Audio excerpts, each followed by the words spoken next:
नमस्कार साथियों, मेरा नाम मनोज है और आप देख रहे हैं दृश्य कला। दृश्य कला के सेशन में आज हम लोग जो बात करने वाले हैं वो मौर्यकालीन कलाओं पर बात कर रहे हैं। यानी कि इससे पहले बात भी किए हैं। इससे पहले मौर्यकालीन स्तूपों के बारे में पढ़े हैं, उनके स्तंभों के बारे में पढ़े हैं और उसके साथ साथ उनके कुछ राजमहल यानी कि जिसको हम राजप्रसाद बोलते हैं मौर्य चंद्रगुप्त मौर्य के समय के, उसके बारे में पढ़े हैं। यानी कि हम कह सकते हैं कि राजाश्रित कला के बारे में हम लोग चर्चा कर रहे हैं। तो उन्हीं राजसिक कलाओं में आज हम लोग जो बात करने वाले हैं वो मौर्यकालीन गुफाओं के बारे में बात करने वाले हैं। यानी कि मौर्यकालीन गुफाएं आज हम लोग इन्हीं के बारे में स्पेशली बात करेंगे। इसके साथ साथ इन गुफाओं के अलावा जो है हम लोग इनकी मूर्तियों के बारे में भी चर्चा करेंगे। तो आइए देरी नहीं करते हैं, बात थोड़ा जारी रखते हैं। ये जो गुफाएं प्राप्त हुई हैं मौर्यकालीन, ये बिहार प्रांत में गया से 19 मील दूर, यानी कि बिहार प्रांत है, बिहार राज्य, ठीक है, ये गया के पास है। ये जो गुफाएं हैं गया के पास है। तो यहाँ पर दो पर्वत प्राप्त हुए, यानी कि पहाड़ी हैं। एक का नाम है नागार्जुनी, एक का नाम है नागार्जुनी और दूसरे का नाम है बाराबर। ये दो पहाड़ी हैं और इन दोनों दो पहाड़ियों पर जो है कुल 7 गुफाएं प्राप्त हुई हैं। कुल 7 गुफाएं प्राप्त हुई हैं, जिनको अशोक और यानी कि अशोक और इसका पौत्र जिसका नाम था दशरथ, इन दोनों ने मिलकर जो है इन गुफाओं को बनवाया है, इन दोनों पहाड़ियों पर। उसके बाद और ध्यान देने योग्य है कि बाराबर में 4 गुफाएं हैं, नागार्जुनी में 3 गुफाएं हैं। यानी कि इसमें अगर हम बात करते हैं तो इसमें 3 गुफाएं हैं और इसमें जो है 4 गुफाएं हैं। ये दोनों मिला करके टोटल क्या है, 7 गुफाएं हैं। इस बात को ध्यान दीजिएगा। और ये सारी गुफाएं जो हैं चैत्य गुफाएं हैं। ये सारी क्या हैं, चैत्य हैं। चैत्य का मतलब जो होता है पूजा घर, यानी कि पूजा जिसमें जो है पूजा वगैरह किया जाता है वो चैत्य होता है। और एक होता है विहार। विहार ये होता है बौद्ध भिक्षुओं के रहने का स्थान, विहार, जिसको संघाराम भी बोलते हैं, ठीक है, इस तरह से। तो ध्यान दीजिएगा, यानी कि नागार्जुन में 3 गुफाएं हैं और बाराबर में जो है 4 गुफाएं हैं। दोनों को मिला करके जो है 7 गुफाएं हैं। और ध्यान इस बात को भी ध्यान दीजिएगा कि ये जो 7 गुफाएं हैं ये पर्णशाला स्टाइल में, मतलब गुफाएं हैं इस तरह के। पर्णशाला, पर्णशाला मतलब इस तरह से मान लीजिए कि झोपड़ी नुमा जो इसका स्टाइल होता है, इस तरह से,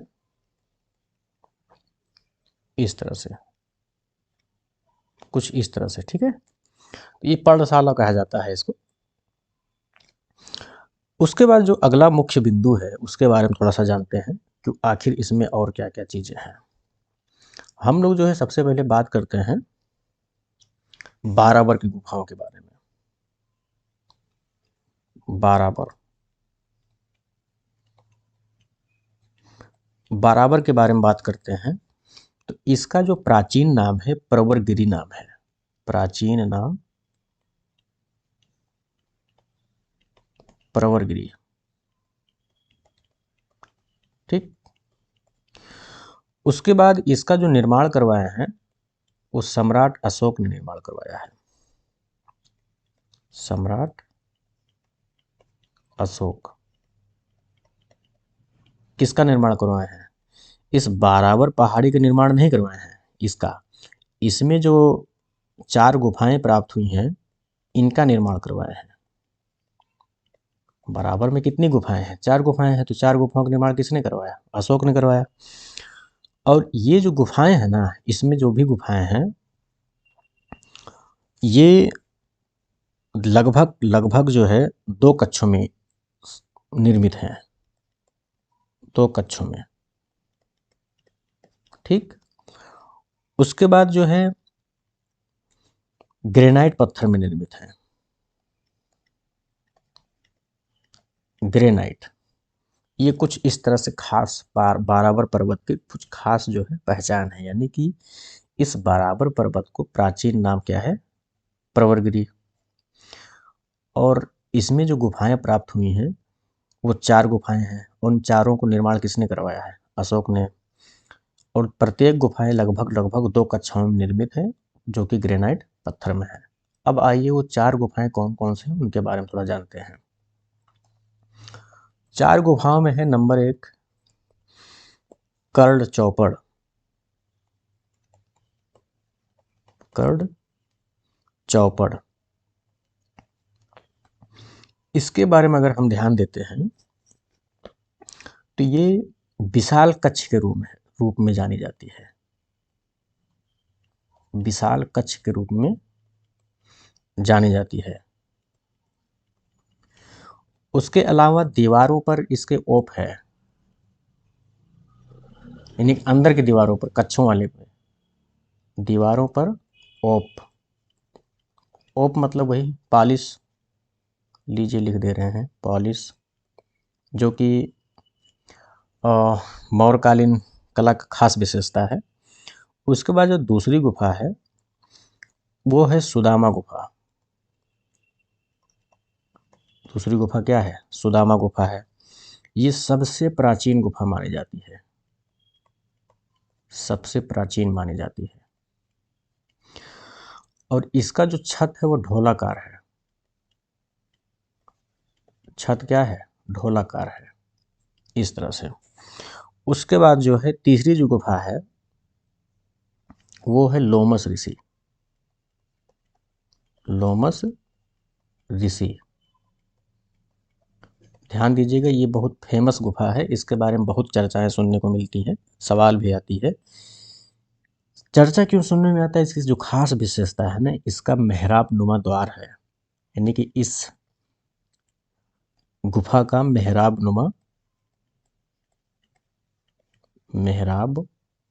नुमा द्वार है, ठीक।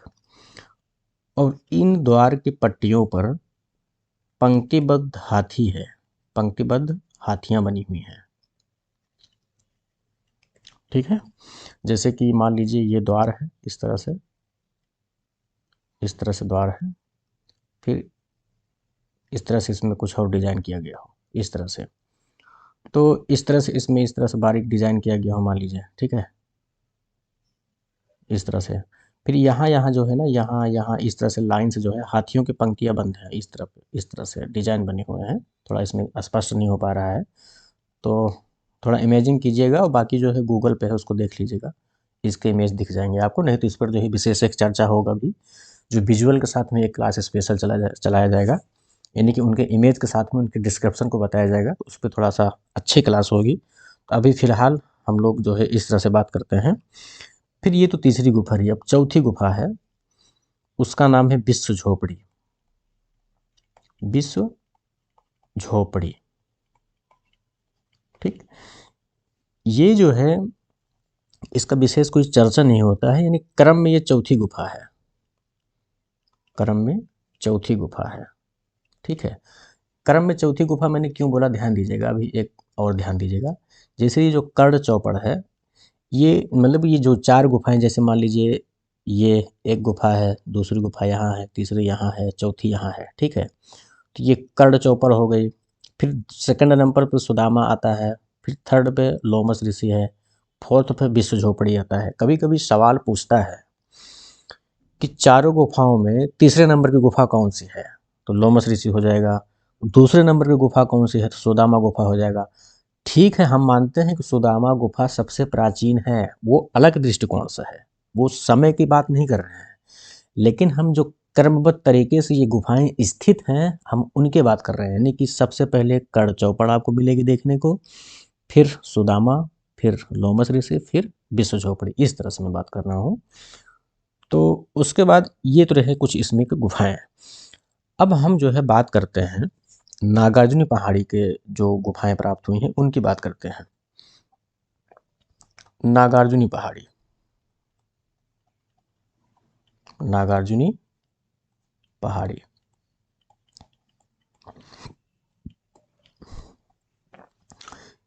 अभी मैंने पहले बोला था कि नागार्जुन पहाड़ी में 3 गुफाएं प्राप्त हुई हैं, ठीक।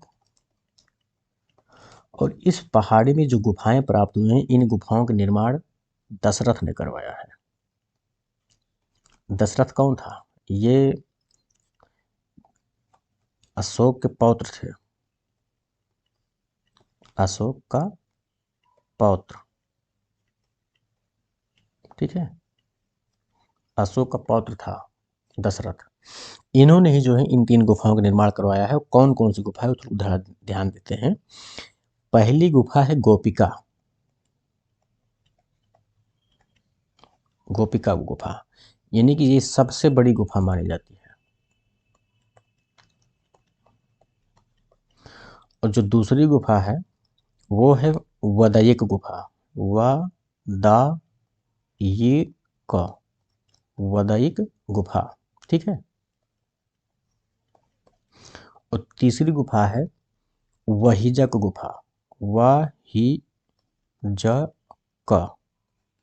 वहीजक गुफा। इसमें से जो सवाल बनते हैं सिर्फ गोपिका को लेकर सवाल बनते हैं। तो सवाल जो है पूछता है कि इन तीनों गुफा में सबसे बड़ी गुफा कौन सी है, तो वो है गोपिका गुफा। बस इतना ही सवाल बनता है।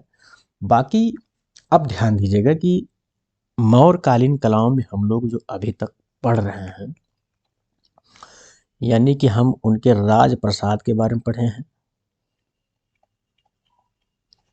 फिर इस स्तंभ के बारे में पढ़े, फिर स्तूप के बारे में पढ़े हैं, फिर अभी जो जस्ट पढ़े हैं वो है गुफा। ये जो सारी चीज़ें हम लोग पढ़े हैं ना, ये जो है राज्याश्रित कला के अंतर्गत पढ़े हैं, ठीक। राज्याश्रित कला के अंतर्गत पढ़े हैं। अब जो हम लोग पढ़ने वाले हैं वो है मूर्ति कला के बारे में पढ़ते हैं, यानी कि लोक कला के बारे में पढ़ते हैं, यानी कि मौर्यकालीन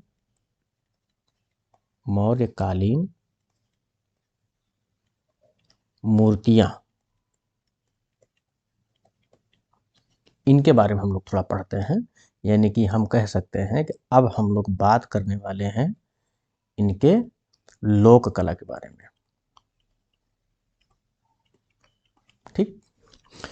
मौर्यकालीन मूर्तियों की अगर हम चर्चा करते हैं तो एक चीज़ थोड़ा सा इनके बैकग्राउंड के बारे में थोड़ा जानने की कोशिश करते हैं कि आखिर ये मूर्तियाँ मिली कहाँ कहाँ से हैं, किन किन स्थानों से मिली हैं और किस तरह की मूर्तियाँ मिली हैं। थोड़ा सा इसके बारे में हम लोग जब जानेंगे ना, तब स्पष्ट हो जाएगा कि आखिर हम समझ क्या रहे हैं या फिर ये कहना क्या चाह रहा है। इस तरह से थोड़ा सा कोशिश करिए समझने का। ये जो मूर्तियाँ हैं ये अलग अलग जगहों पर मिली हैं, जैसे कि एक तो कुछ कुछ मूर्तियाँ उड़ीसा में मिली हैं, कुछ पाटलिपुत्र,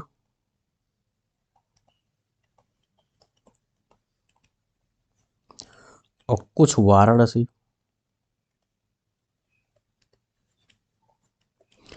और कुछ मूर्तियाँ मथुरा से मिली हैं। उसके बाद जो है विदिशा से भी मिली हैं। विदिशा मतलब वही भोपाल, मध्य प्रदेश। यानी कि हम कह सकते हैं कि ये मूर्तियों के प्रमुख, ये सारे जो जगहें हैं, ये जगहें जो है सारे, ये मूर्तियों के प्रमुख क्या हैं, केंद्र थे, प्रमुख केंद्र थे। अब इन जगहों की मूर्तियों के बारे में थोड़ा सा चर्चा करते हैं कि आखिर वो कौन कौन सी मूर्तियां हैं। तो नंबर 1 है जो बहुत ज़्यादा फेमस है, उसके बारे में थोड़ा चर्चा करते हैं। सबसे पहले वो मूर्ति है चांवरधारी। 1 मिनट, उस मूर्ति का नाम है चांवर धारिणी, ठीक है। इसको चौरी वैरियर भी बोलते हैं इंग्लिश में, कई तरह के नाम हैं इसके। तो इस तरह से थोड़ा ध्यान दीजिएगा। अब हम थोड़ा इसके बारे में कुछ चर्चा करते हैं। ये मूर्ति पटना से प्राप्त हुई है, ठीक। पटना में कहाँ? दीदारगंज, दीदारगंज। और फिलहाल ये जो है बिहार संग्रहालय में संरक्षित है, बिहार संग्रहालय। ठीक, बिहार संग्रहालय में संरक्षित है। उसके अलावा जो है इसकी जो खोज हुई है, यानी कि जो ये प्राप्त हुई, ये 18 अक्टूबर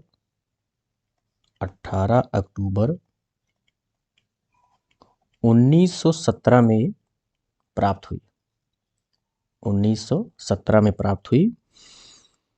और ये जो मूर्ति है ना, ये चुनार के लाल बलुआ पत्थर में निर्मित है, चुनार के लाल बलुआ पत्थर, लाल बलुआ पत्थर। ठीक, उसके अलावा जो है इसका जो हाइट है, यानी कि लंबाई, वो 5 फीट 2 इंच है, ये है। और इस पे ओपदार पॉलिश है,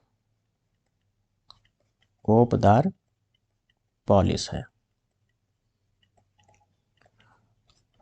अब क्या है कि थोड़ा सा एक चीज़ और थोड़ा ध्यान दीजिएगा इस मूर्ति के बारे में। जब इसकी खुदाई हुई, यानी कि खुदाई के शताब्दी वर्ष का जश्न मनाने के लिए, यानी कि जैसे कि 1917 में इसकी खुदाई हुई, तो इसका जो शताब्दी वर्ष होगा जो मनाया जाएगा वो 2017 में मनाया जाएगा। बात समझ रहे हैं? 2017 में मनाया जाएगा। तो वही बात हम कह रहे हैं, खुदाई के शताब्दी वर्ष का जश्न मनाने के लिए इस मूर्ति का पटना की एक थिएटर डायरेक्टर, उनका नाम था सुनीता भारती। क्या नाम था? सुनीता भारती। ये कहाँ की थी? ये थी पटना की। ठीक, इन्होंने 2017 में, ये सुनीता भारती ने 2017 में एक यक्षिणी नामक नाटक प्रस्तुत किया। उस नाटक का क्या नाम था?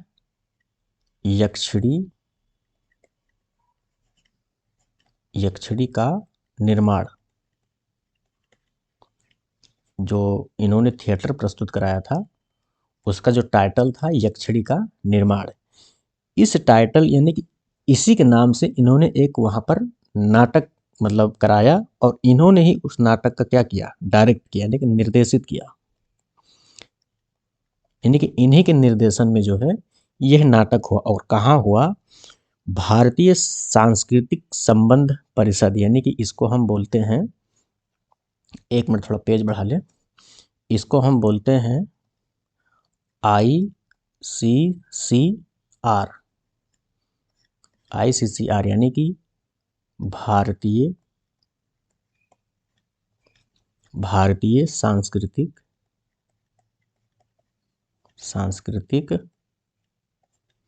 संबंध परिषद।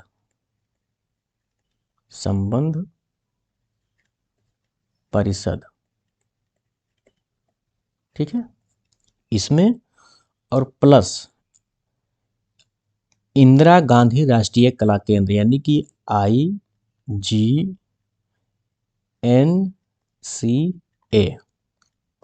इसका फुल फॉर्म है इंदिरा गांधी राष्ट्रीय कला केंद्र। यानी कि ये दोनों जो संस्थाएं हैं, ये दोनों, इन्हीं दोनों ने मिलकर नई दिल्ली में इस नाटक का क्या हुआ? प्रस्तुत किया। यानी कि ये दोनों संस्थाएं नई दिल्ली में ही हैं, लेकिन ये सुनीता भारती जो है ना, ये पटना की हैं। इन्होंने जो है इन्हीं के निर्देशन में इस यक्षिणी का निर्माण नामक एक नाटक था, उसी को जो है नई दिल्ली में प्रस्तुत किया गया। ध्यान दीजिएगा, ये कुछ खास बिंदु था, इसलिए मैं सोचा कि आप सबके सामने बता दिया जाए। तो ये तो रही कुछ यक्षिणी का बात। अब जो है दूसरी मूर्ति मिलती है वो है बेसनगर भोपाल से प्राप्त यक्षिणी। एक और मिलती है, जो दूसरी मूर्ति मिलती है वेसनगर। ये वेसनगर कहाँ है? भोपाल। यहां से जो है एक यक्षिणी मिलती है, यहां से भी एक यक्षिणी जो है, यक्षिणी की मूर्ति मिलती है। ये जो यक्षिणी की मूर्ति है ये भारतीय संग्रहालय कोलकाता में है। भारतीय संग्रहालय कोलकाता। उसके बाद एक और मूर्ति मिली है, उसका नाम है त्रिमुख यक्ष। त्रिमुख यक्ष ये जो है राजघाट से प्राप्त हुआ है। राजघाट, राजघाट कहाँ है भाई? वाराणसी। फिलहाल जो संरक्षित है ये बीएचयू का एक संग्रहालय है, नाम है उसका भारत कला भवन। भारत कला भवन, यहीं पर जो है ये मूर्ति संरक्षित है। उसके बाद जो अगली मूर्ति मिली है वो है तेलिन की मूर्ति, यानी कि उस यक्षिणी का नाम है तेलिन। तेलिन, ठीक। ये भी जो है बेसनगर भोपाल से प्राप्त हुई है। बेसनगर भोपाल, ठीक है। उसके बाद जो है एक और स्कल्पचर मिला है, एक और मूर्ति मिली है। उस मूर्ति का नाम है क्या नाम इसका, बहुत फेमस है, परखम यक्ष। उस मूर्ति का नाम है परखम यक्ष, यानी कि 5 नंबर की मूर्ति है वो, परखम यक्ष। बहुत प्रसिद्ध है, जैसे कि चावर दाढ़ी वैसे ही परखम। ये मथुरा से प्राप्त हुआ है, मथुरा से, यानी कि लाल चित्तीदार बलुआ पत्थर में है। लाल चित्तीदार बलुआ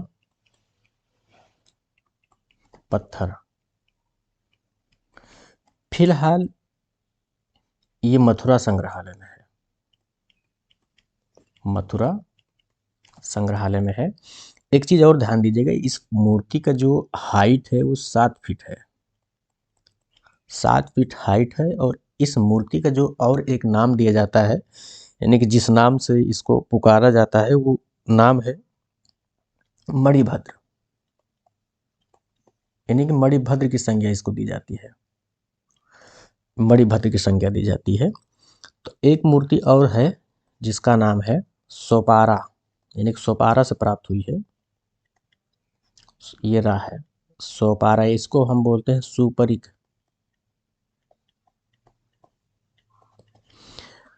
यहां से यक्ष प्राप्त हुआ है, सोपारा का यक्ष। ये पालघर में है, पालघर जिला है एक महाराष्ट्र में। बहुत तो अभी बीच में जो है पालघर का बहुत नाम आ रहा था, कुछ विवाद के चक्कर में, कुछ लफड़ा के चक्कर में, जो भी है। ये पालघर जिला महाराष्ट्र में है, ये वहीं की बात हो रहा है। तो ये जो मूर्ति है ना, ये राष्ट्रीय संग्रहालय नई दिल्ली में है, राष्ट्रीय संग्रहालय नई दिल्ली, ठीक। उसके बाद एक और मूर्ति आती है, थोड़ा वो भी प्रसिद्ध है, लास्ट में जाते जाते उसको भी देख लेते हैं। नाम है उसका धौली का हाथी। एक मिनट, धौली का हाथी। ये धौली का हाथी जो है उड़ीसा से प्राप्त है, उड़ीसा से प्राप्त है। ये हैं कुछ मौर्यकालीन कलाएं, यानी कि अभी तक हम लोगों ने जो भी अध्ययन किया है उनके स्कल्पचर्स के बारे में अध्ययन किए हैं, फिर उनके आर्किटेक्चर्स, ठीक है। फिर उनके जो है यानी कि आर्किटेक्चर्स में वही आ गया था आपका राजप्रसाद, और इसमें ही आप देख सकते हैं कि स्तूपा भी आ गया है, और एक पिलर्स की बात किया गया है, ये भी जो है आर्किटेक्चर में ही आता है। इस तरह के कुछ हम लोग यानी कि केव्स भी हम लोग जो है पढ़े हुए हैं, ध्यान दीजिएगा, आर्किटेक्चर में ही आता है। इस तरह के हम लोग कुछ अभी तक स्टडी किया है, यानी कि भारतीय कलाओं का जो दूसरा चरण में हम लोग एंट्री करते हैं, यानी कि ऐतिहासिक काल की जो हम बात करते हैं, यानी कि मौर्य कालीन से शुरू होता है, वहाँ तक हम चर्चा किए हैं। अब इसके बाद एक और टॉपिक छूट रहा है जो चित्रकला की दुनिया की बात कर रहे हैं, यानी कि जोगीमारा गुफा का, तो उसको भी जो है हम लोग एक बार देख लिया जाएगा। थोड़ा सा समस्या है कि हम थोड़ा सा रिसर्च के चक्कर में हम भी थोड़ा बाहर हैं इस समय, डाटा के चक्कर में, इसलिए जो है स्क्रीन रिकॉर्डर के माध्यम से ही हम आप सबके बीच में आ पा रहे हैं। बाकी मुझे लगता है कि ये भी एक माध्यम बेहतर है। बाकी जब जाया जाएगा अपने खास मुकाम पर तो वहाँ तो वीडियो के माध्यम से बात किया जाएगा।